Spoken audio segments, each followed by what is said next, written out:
What if the missing piece in your AI strategy is not a bigger model, but smarter knowledge infrastructure?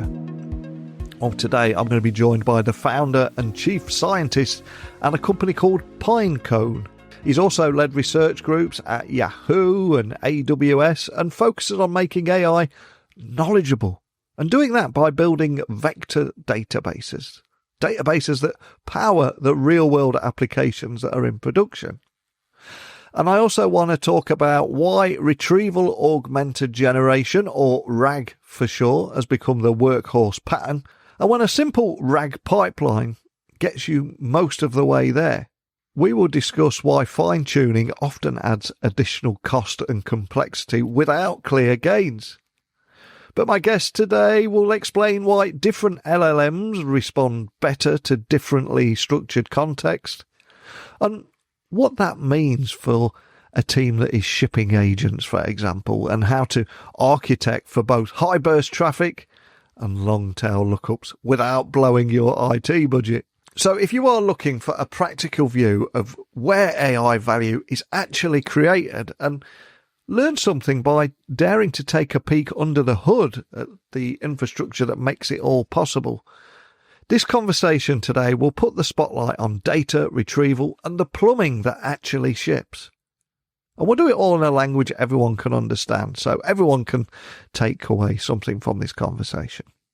But enough scene setting from me. It's time for me to officially introduce you to my guest. So a massive warm welcome to the show. Can you tell everyone listening a little about who you are and what you do? I'm Edo Liberty. I'm the chief scientist and founder of Pinecone. And I am very, very busy making AI a lot more knowledgeable, building the world's best vector database and many other components around it, which I'm excited to share more about. And that's one of the many reasons that I invited you on this podcast today, making AI more knowledgeable, because we've all seen the marketing, the hype, and everything that surrounds AI. And every day on this podcast, I try and demystify an area of technology that people may have heard about, but a little bit unfamiliar with, or a little bit afraid to ask questions. And one of the things that stood out to me about you was that you described vector databases as critical infrastructure for AI. So just to set the scene today, can you explain why vector databases are so important, particularly when it comes to retrieval-augmented generation, or RAG as it's often called? I think we can take people on a journey today. Yeah. So I'll start by a massive apology to the industry. We called it a vector database when we came out. Nobody knew what a vector database was. We started selling our service. We knew how to work it because I worked at Amazon, at Yahoo, and other places. We built vector search technologies for, back then it was called machine learning. So we knew exactly what it was. But even after we launched the service, we didn't know what it was. Like in our PR about fundraising, we said we're building a vector database. People called me concerned, what the hell are you talking about? What is this thing? But that's what developers called it. Like we asked our earlier users what it is, and they said, yeah, we internally call it a vector database. It's where I keep my vectors. It's where But it really does. I'm starting with this apology because it does a massive disservice to what it really is. Okay, it sounds super geeky, super technical. It's just another kind of database. Who cares? Why is this thing even important for me? And I think you need to sort of zoom out of the sort of where engineers would look at this technology and ask yourself, okay, well, what is this? And at the core of it is very simple. When you look at models in general, the way they represent information, be it a sentence, an image, a fact, a table, a product in your on your shelf, a person a face, any of those things are represented numerically. Okay, models are numerical objects, so number crunching machines, right? To put anything in a model, the first thing you do is you have to convert it to numbers, and every layer of the network. Okay, every layer in the model moves essentially just a an array of numbers from one layer to the next. And so all the information, all the semantics, all the meaning, all the depth, right, is in those numbers, even though they're completely opaque to humans, right? If you look at it, it's like 1,000 floating point numbers. It's completely, you don't know what to make of it. Okay. But clearly that contains all the information that you need. For example, translation, models do translation from language to language. Clearly, if you put in a sentence in Arabic, and it traverses through the network and comes out in, Spanish on the other side. If you cut it in the middle and look at it, what is the information transferred from one side to the next? It's an array of numbers. It's a vector. Okay. So clearly that vector contains all the information in the sentence, because you could just take that and convert it to a language in Spanish. Okay. And so inherently the world we live in, okay, changed from representing data in tables and JSON objects and arrays and, like SQL, like structures, into this very, very AI native way, right? Every file, every row in a document, every table, everything now is represented by AI with this vector, right? And the vector database is the infrastructure that allows you to save all the information, to make heads and tails out of it, to query it in the most natural way for it to query. For example, if I, see a face, if I see somebody in a crowd that I know, I immediately know that I know them, right? Your brain somehow did like a database operation, like this. Like you went and looked for it somewhere. Okay. What is that thing that happened in your head? That's exactly the kind of stuff that happens inside a vector database. It's a search machine. It's a very elaborate mechanism that allows you to really represent and access data in a way that it's represented numerically by those networks. And that numeric representation is just mathematically called a vector.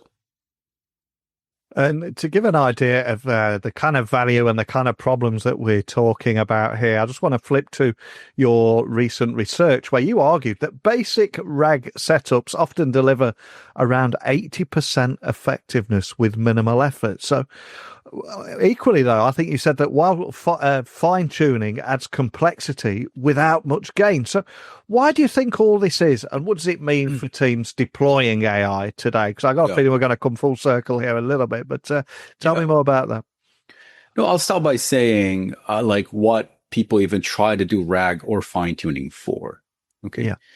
They have a very natural and standard problem, which is these models are very powerful and have a lot of skills, and they seem to be incredibly intelligent, but they know absolutely nothing about my business, my customers, my meetings, my products, my what have you. And for them to be effective in me building agents, in me building capabilities in my company, they have to know something about my company, right? And so it's like hiring somebody with 180 IQ on their first day of the job. They're still useless. They might be geniuses, but they don't know jack shit. And so now they have to figure it out. Okay. So now question number one, one approach that seemed to be very, very promising for a while was the fine-tuning approach. Okay. I'll take the models, I'll retrain them a little bit, just the final few steps on my data. Okay. That ended up not being a thing for multiple reasons. It's incredibly hard to do. Okay. In general. So you have to learn how to train models. You have to, it's not a simple thing. Most companies just don't have the kind of talent to do that. But more importantly, it's near impossible to do well, because you take a final model and you tweak it a little bit. You have no idea what happened. You might have made it slightly better at understanding your product, but now you might have given a frontal lobotomy inadvertently, and now it doesn't know how to read anymore, right? And so that ends up being both very difficult to do and has very large adverse effects. RAG, on the other side, is an incredibly simple and very broad mechanism. It just means retrieval, augmented generation. So you retrieve information and you augment your generation step with that information that you just brought, which is a very natural thing. Hey, like I'm trying to give you a 3-page summary of our strategy for next year. I better go and fetch the summary of the offsite where we discuss the strategy for next year. Otherwise, how would I even know? Right. Mm-hmm. And so you retrieve that information and then you summarize the strategy and you produce a document. It's easy peasy. And so the main question becomes like, how do you retrieve the right information? Well, how do you create the context needed for these LLMs to be successful? Right. And so it turns out that even very naive mechanisms with RAG, just vector search with some embedding model, something that, on the face of it is clearly very simple. You don't expect it to work very well. Ends up working surprisingly well. And that's sort of like a little bit of a magic, like there's some AI, magic dust on this. Like, hey, this just tends to work, especially when you have a lot of data in those, in your vector database that allows you to actually bring in a lot of information. The more interesting thing, and this is maybe where we'll get to talk about later, you can now augment this with a whole set of completely like much newer research and approaches. It's just the basic RAG already works really well. But how do you take it to the next level? How do you now make your systems actually know what happened in the offsite with discussion strategy? What was the sidebar discussion? What was the CEO dictating what we're actually going to do? What was like some name that was said that was very important? What was just noise in the room? Like, how do you now compile that? How do you now have access to actual information about how the company is doing in different areas? Like now creating agents that actually deeply know what's happening and have the ability to bring the right context and the right time to make good decisions. There is an infinite amount of research to be done there. And we're launching both products and technologies that allow people to actually compose those pipelines to do that in very large, many different kinds of settings. And before you joined me on the podcast today, I was doing a little research and I was reading how you've observed that different LLMs like OpenAI and Anthropic, for example, all perform better with differently structured context. So what do you think that tells us about the current state of AI models, where we are right now, and most importantly for our conversation today, the role that databases play in bridging some of those differences? Yeah. So I think that I'll start by saying that providing the right context to the LLM is not one thing. Okay. For example, we know now from fairly understood and replicated research that providing more context is actually making things worse. Okay. So, which is very normal. You would say, hey, like, if I gave you the summary of the offsite, but next to it, I would put into the LLM all the writings of Shakespeare, it would not help. Okay. And it might as well confuse the LLM to include some of that as well. Right. And so producing the right context so where the right information is, how it's laid out, how much of it is, all that stuff matters. If it's in the middle, it's going to perform worse. If it's in the beginning or the end, it's actually going to perform better. Right? There's the loss in the middle type of phenomena. The length matters. The sequencing matters. Even the structure matters.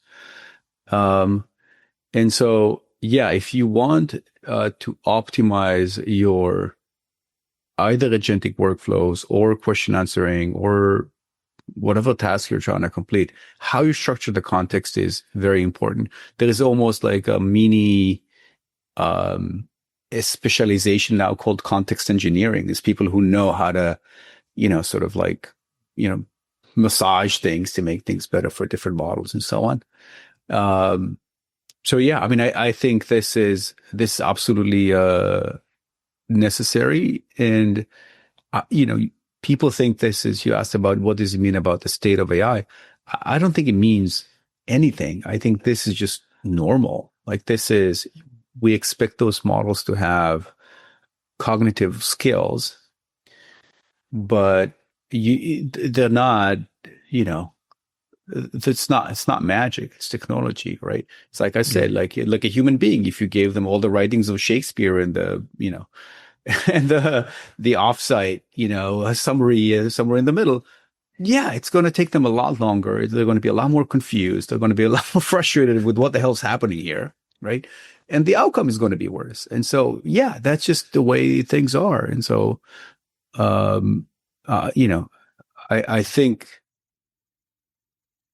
for us to be able to combine what machines know and how they remember everything and how they think and what skills they have, those are separate pieces of technology.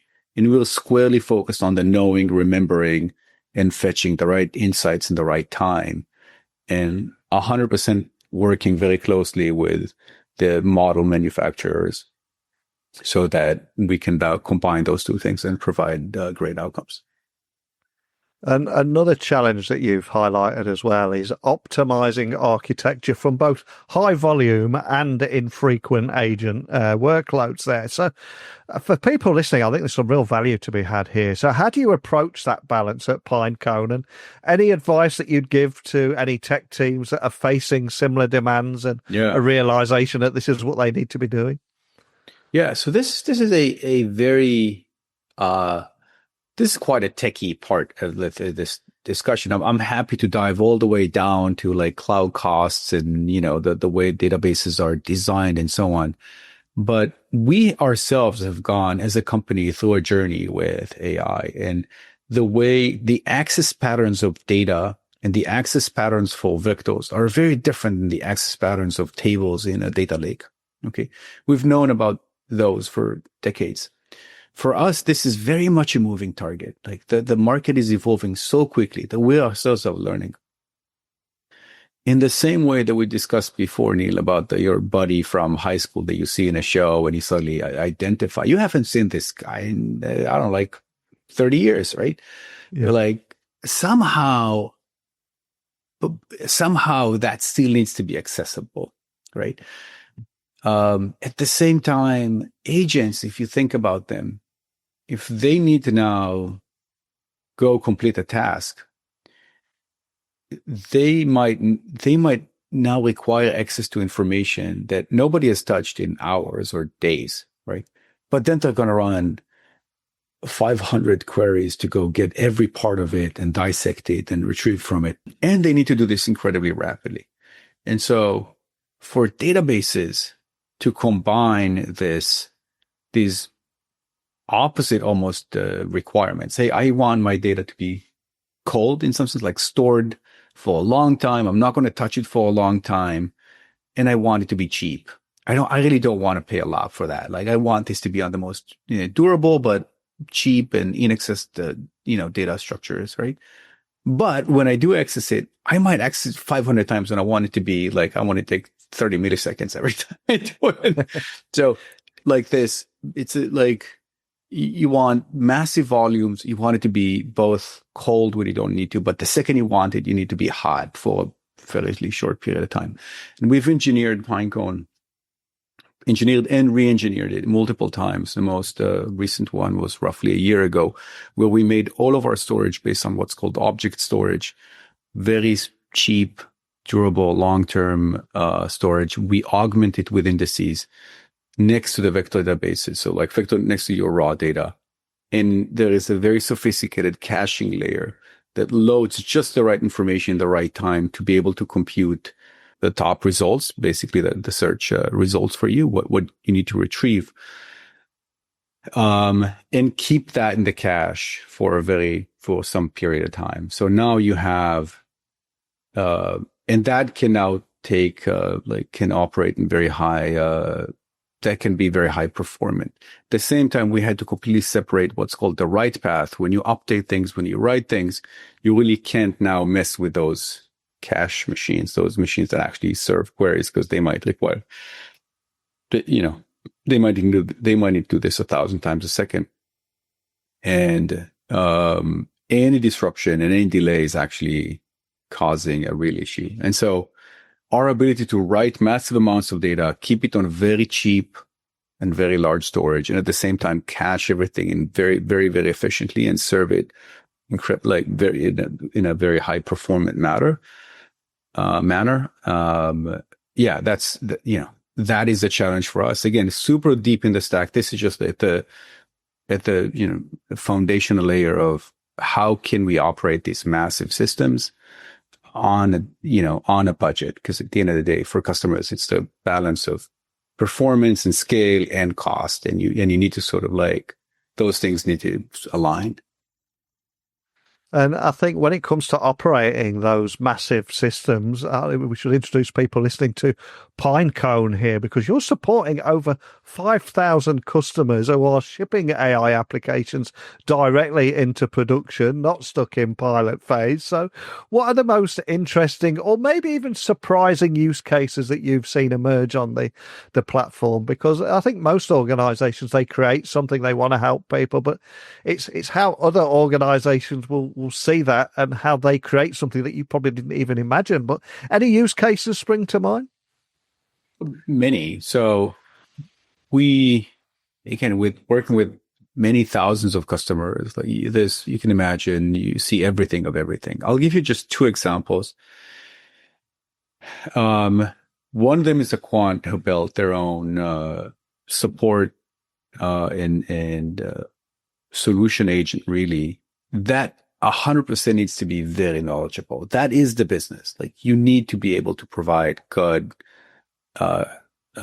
accurate answers correctly, quickly, and so on. And they work at a massive scale as well. So it also has to be, they also need to balance cost and performance and so on.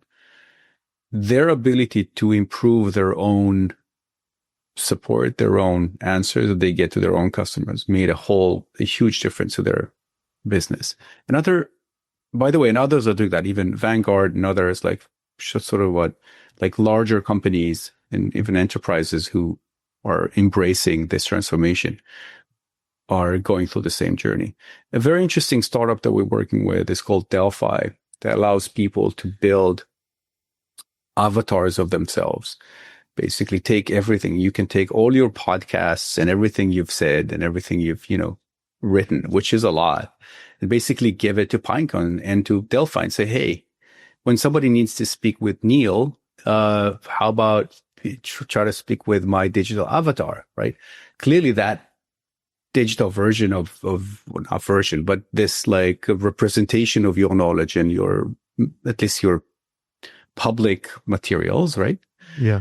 Would have access to all this information, needs to search through it, need to, speak in your voice and so on. That is all backed up by Pinecone, and they're growing incredibly quickly. This is very successful.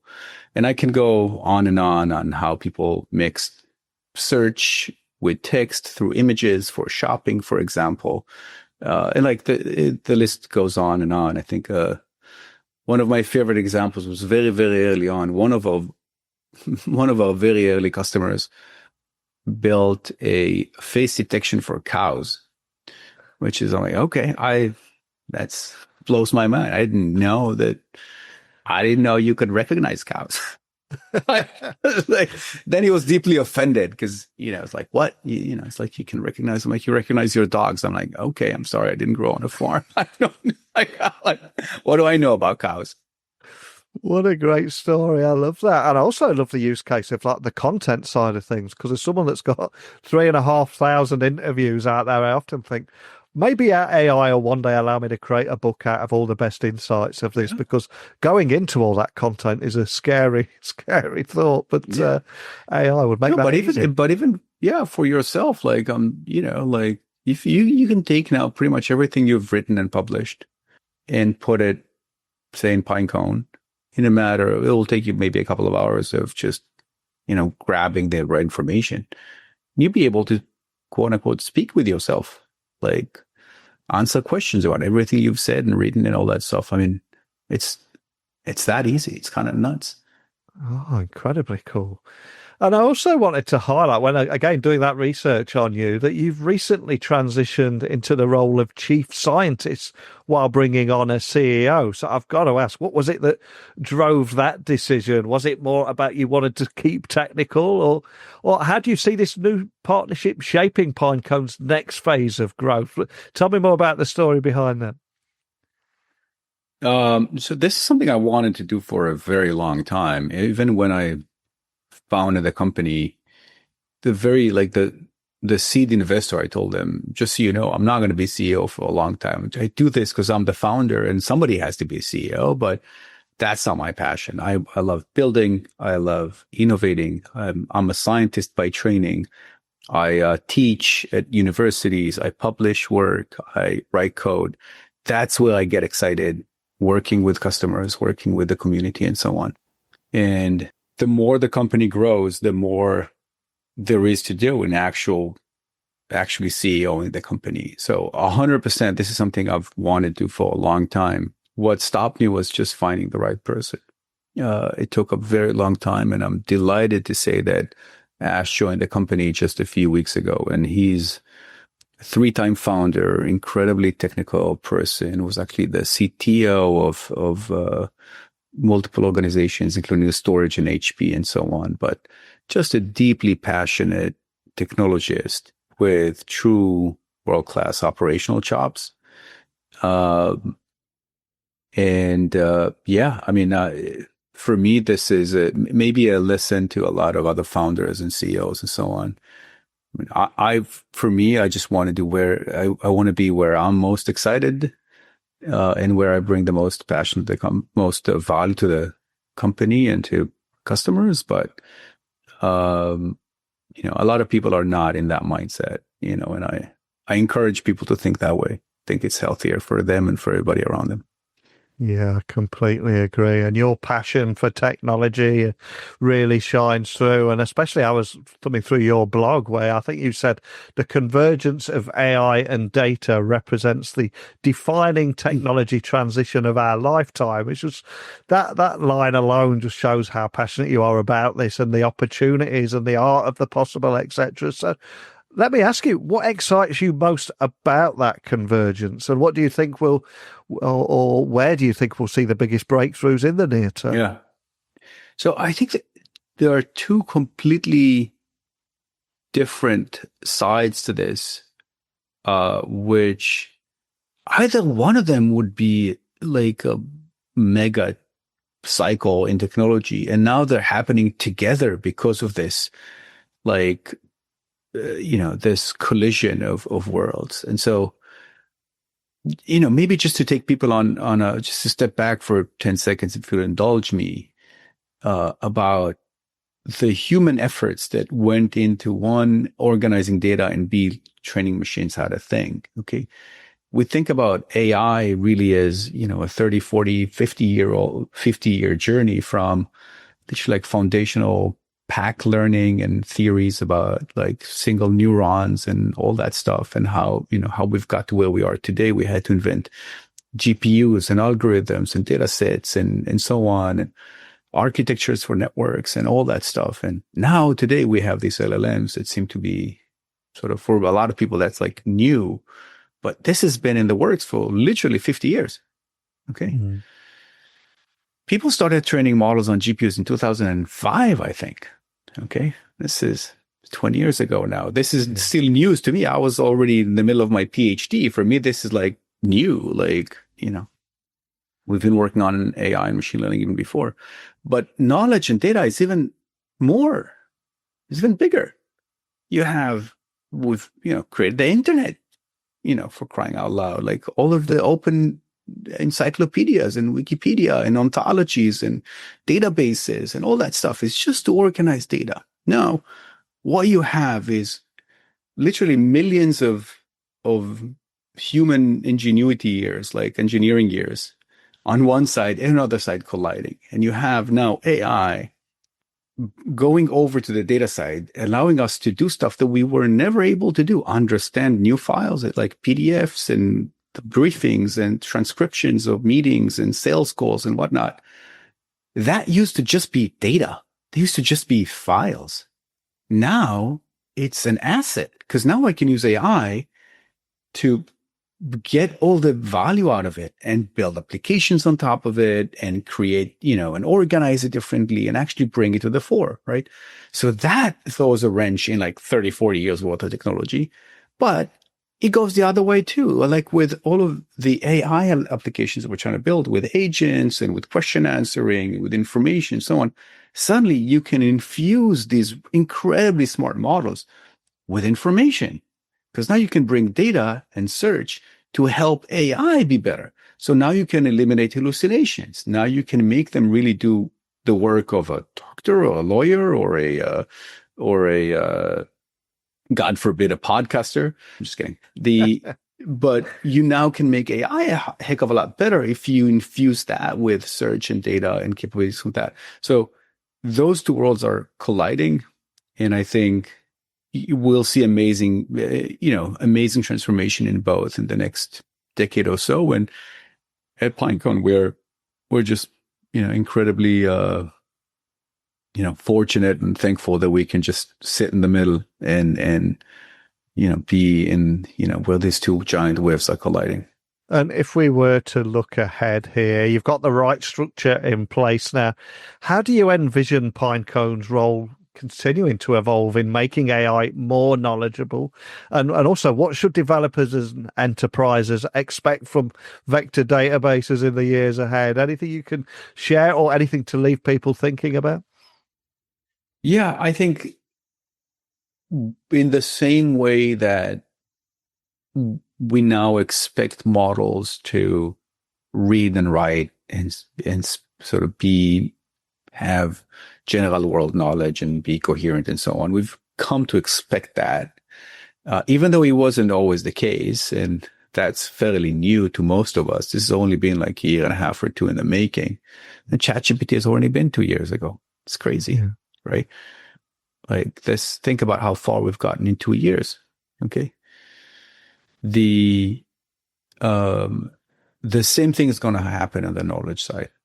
You're going to expect this is my prediction, in the next 3 to 5 years, you're going to expect your vector database or your context engine or your model, not your model is not the right archetype, but your system that deals with knowledge, to be able to consume huge amounts of information and just know it.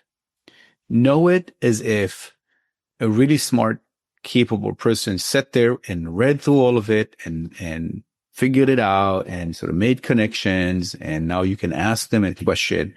They're like, oh, I'll tell you, this is, this actually has a lot to do with this thing, and bring in the right information in the right time to complete the task at end.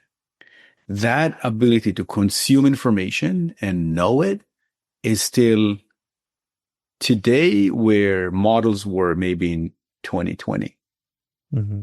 It's just, I would argue that many of us feel that way already when we're asking questions, for example. But I mean, you've done an amazing job of demystifying this world, including vector databases as critical infrastructure for AI. But of course, there's a real pressure on each and every one of us to be in a state of continuous learning. You've done a great job of educating us today, but who teaches the teacher? How or where do you self-educate?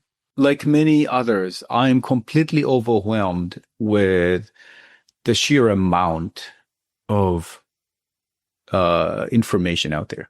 Right? Yeah, I cannot, just the desire to stay informed is mostly anxiety inducing, and you feel mostly, I don't know about you, but I just the desire to be informed is depressing because there's no way to do this, right? Yeah. What I do is two things. First, I think about myself as a hunter-gatherer in terms of information. Okay, I decide I need to do something. I need to build something. I need to understand something. I need to solve a problem for a customer. I need to improve some subsystem. I need to improve one of our models. And then I go and I hunt and gather along the way but I try to really understand the technologies that I use, the components, and read along the way just enough for me to feel like I've truly understood those. And by using them and actually creating a solution, I've now, picked up 2, 3, 4 skills and concepts along the way. Right? I don't think of myself as somebody who's like broadly knows everything about this field, because I don't think anybody does to that extent. Okay. Yeah. The second thing is, I really am a huge believer in the Feynman method in teaching. I taught last year actually a course at Princeton, and before that, many years ago at Tel Aviv University. But I teach both, in the company and with customers, and I write a lot of materials. I find that teaching something, talking about it, trying to get it to be fully coherent and being able to sort of do it yourself from the ground up ends up being, you understand it so much deeper and so much more intimately than by reading it and sort of like getting a passing understanding of it. And so I 100% recommend that. Like, whatever you think you truly understand, try to write it in code. Try to actually make it work. And you're like, holy shit, I have like 7,000 things I haven't thought about. Okay, wait a second. So that, and try to teach to somebody else. If you can really explain something from the ground up, then you've probably really figured it out. Fantastic advice, and a powerful moment to end on today. For anyone listening that would like to find out more information, dig a lot deeper into a lot of the things we explored today, would it be about vector databases or all things Pinecone, where should they go? Where would you like to point everyone? I mean, I think the easiest thing is just, I try to post stuff on LinkedIn and on our company blog when there's something to share. I think maybe that's the best place to reach out to us. Yeah, on X. We try to blog and tell people what we think about different technologies and, of course, our own products quite often. So that's not a bad place to get it. Perfect. I'll have links to absolutely everything. And I think you've just done a phenomenal job today of just explaining how vector databases function as critical infrastructure in the AI stack, particularly for RAG, and everything that you've uncovered today. I think you've done a priceless job of putting it all in a language that everyone can understand. You've probably introduced a lot more people to this world than they had done before they heard. I think we have a lot of questions, a lot of learning, but it can be a struggle to keep up to speed, as you mentioned there. But just thank you for bringing it all to life today. Really appreciate your time. Appreciate it, man. Wow, I was furiously making notes throughout our conversation there, and I think the big takeaways are: start with retrieval, measure outcomes, and then only add complexity when the data tells you to. Treat context as a design surface, not an afterthought. And plan your stack for two very different realities. One, the steady flow of queries and the sudden surge when an agent needs hundreds of fast lookups at once. For everyone listening, what stood out for you? Are you getting more lift from cleaner retrieval or from heavier model tweaks? And how are you structuring context to cut through the noise? Please share your thoughts, your experiences with me. I'd love to learn more about what is working in your world. And you can get hold of me at techtalksnetwork.com. You can leave me an audio message or send me an old school DM, whatever's easiest for you. But that is it for today. So thank you for listening as always, and I'll speak with you all again tomorrow. Bye for now.